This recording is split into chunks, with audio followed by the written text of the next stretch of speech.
Harvard Business studied over 30,000 firms in the course of 50 years. They discovered that public companies are delisting at a rate of 6 times higher than 40 years ago. The study pushed for, open quote, questions or simple rules aimed at fostering autonomy and cooperating and leveraging employees' initiative, end quote. That's a lot of words, but basically it means that leaders and managers need to create a culture where employees are pushed to collaborate together. So it's not necessarily saying that they're all failing because there's no collaboration, but it's saying that it's one of the major identification points that they found common throughout a lot of these firms. And this is something that is applicable not just to public firms, but it's also applicable to private, personal, and even members of 5 people or less. Communicating with other departments, collaborating, is the first step to understanding the big picture of what you do in your business. And I know what it feels like working for a large company. It really does make you feel like a cog in the machine. You're just kind of grinding away, inputting data, making calls, you're reviewing KPIs, Power BIs, coding, and you may not truly understand why you're even doing what you do. And that mundane feeling increases the more you do this repetitive task. And honestly, the inability to understand the whole picture and breaking free from that culture of I'm this one person army is hurting your chances for promotion. It doesn't matter if you finish all your tasks on time with accuracy.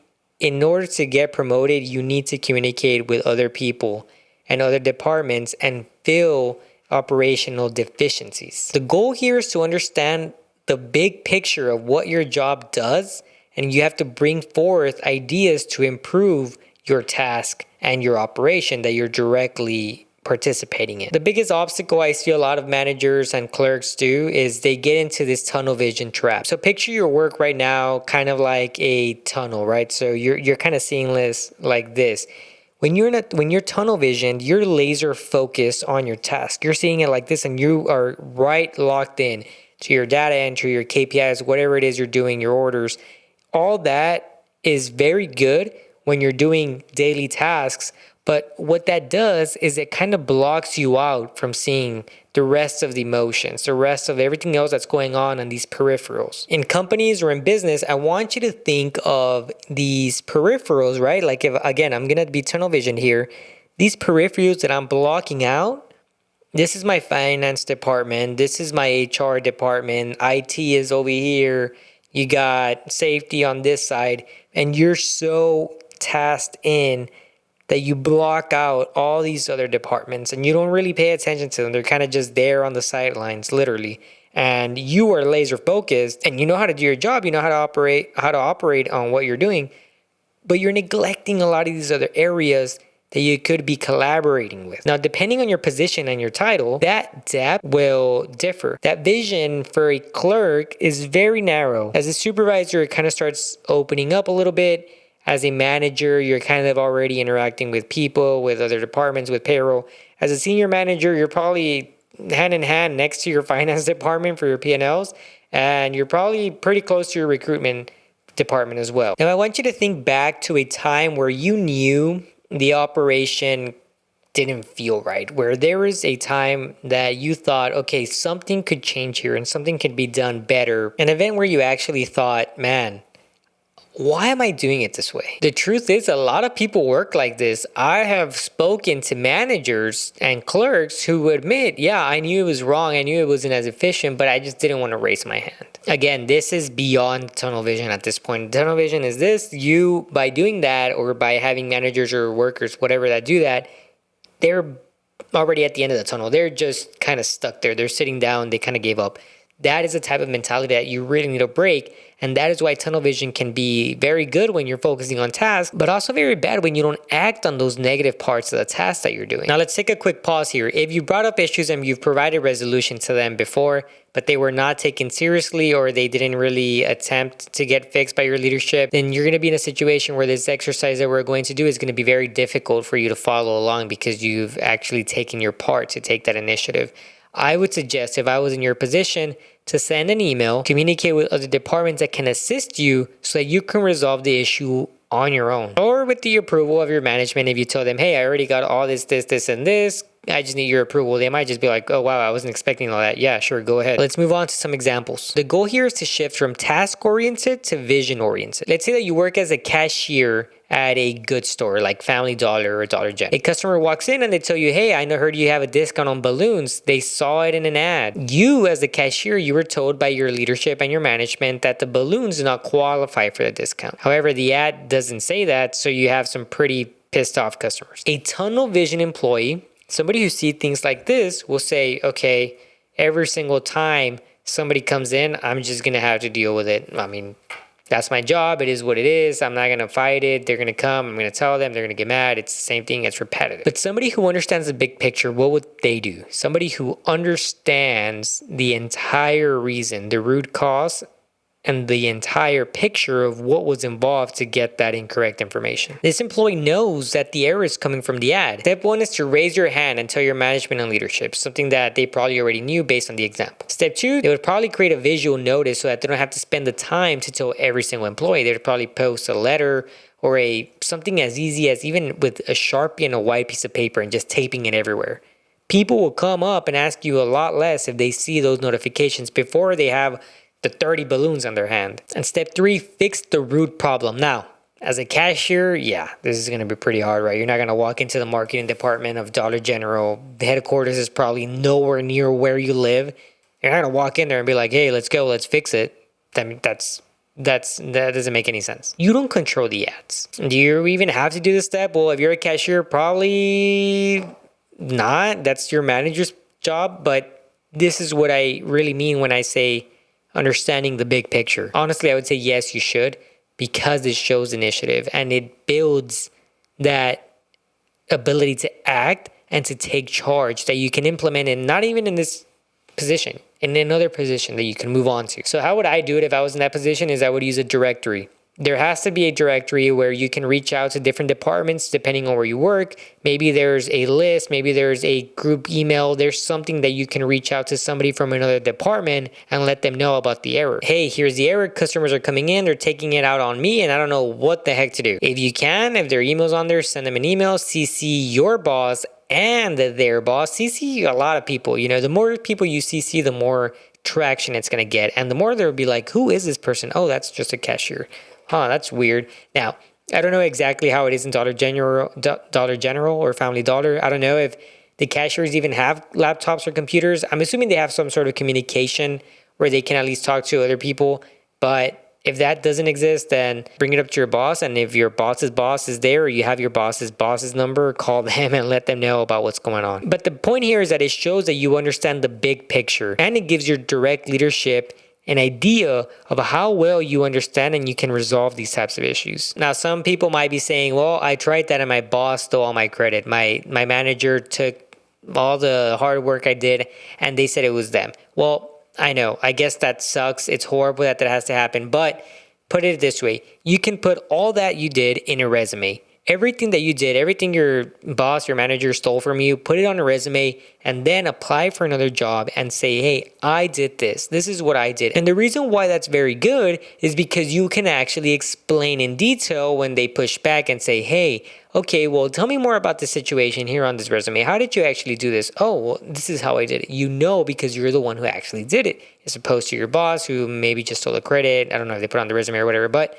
the point here is that if somebody did steal your credit, at least you have the ability to communicate on how you got to that resolution. And if you're really not sure how to do this, well, check my website at bridgingmindset.com. I offer consultations for interviews and resume preparation, so I can guide you to do this step by step. Let's say that you're interviewing for a position, whether it's an entry level or a supervisor position. You are the direct hire, meaning you're the person who that individual is going to report to, or maybe they'll report to somebody who reports to you. The list of resumes that you have are just way off the goalpost. They're not experienced. They lack the skills, the education, and the understanding of what you actually need. Well, a tunnel vision manager will continue to receive these types of recommendations. They'll just brush it off and say, well, I'm just going to keep wasting my time having to read all these resumes, having to call all these people who are not qualified, and that time that they're taking to do that, they could have spent doing other tasks and been more productive. A manager who sees the big picture knows, okay, there's a disconnect here.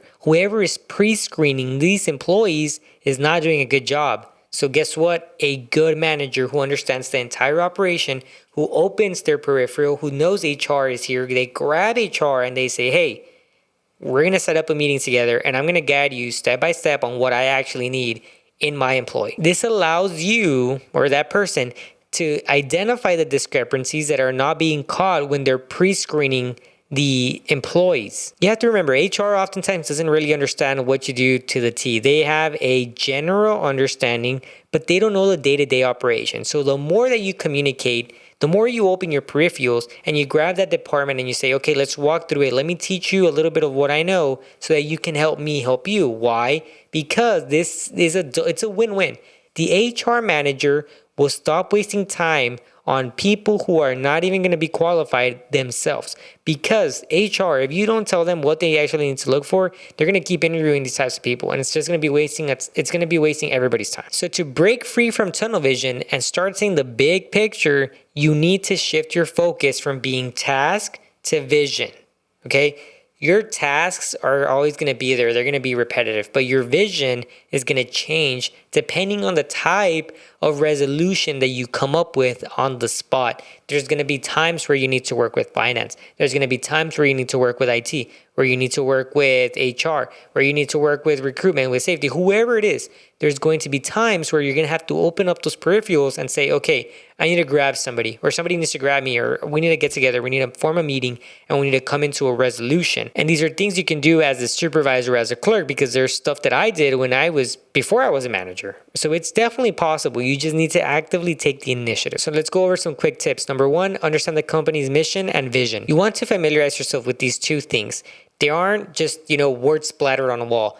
They are the guiding principles that are actually driving the business. And think, how does my role contribute to the business? How does me doing my mundane tasks contribute to the larger goal? How does my little cog in the machine operate the whole machine? Now, your mission statement might be to provide exceptional customer service, right? Let's do that. A quick example. Every interaction you have with a customer is a direct reflection of that mission. When you start seeing your role in a different type of context, it does show a different type of initiative and a different dimension of what you can actually accomplish if you just think of it in a different perspective. Now let's take a step back and think about how your daily tasks impact the business. For example, if you're in charge of inventory management, it's not just about counting stock. It's essentially ensuring that the right products are at the right time, which affects what? Sales. So you as an inventory manager, you're affecting the sales on the floor, which in turn affects the customer satisfaction. Because think about a customer who comes in and says, hey, online it says it's here, but your inventory control is off. Well, that ripple effect was pretty impactful. It can even go as far as to affect your bottom line if it happens a lot. Think about if that happens to 10 customers, what did that say about the company's bottom line? It's directly impacted, right? It's all looped together. Again, tunnel vision. You don't really care about the bottom line. You don't care about, sales or the people working on the floor. Screw them. Peripherals. I know that if I don't accomplish this on time, it's going to affect this. It's going to make this person's harder.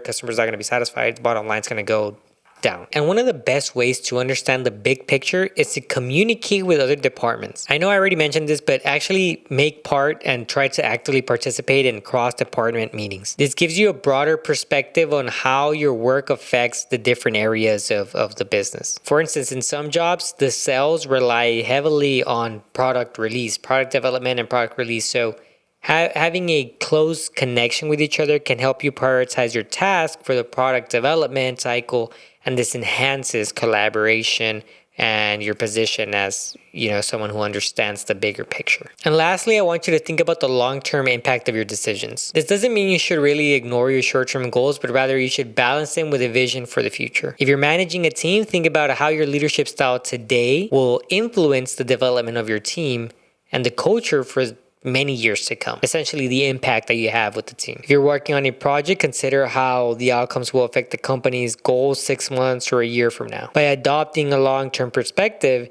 you'll start to see how your work fits into the bigger picture of the business. And finally, understanding the big picture transforms you from a task doer to a strategic thinker, which is what everybody wants in a manager. When you actually grasp how your daily responsibilities contribute to the organization's goals, you become more than just some employee.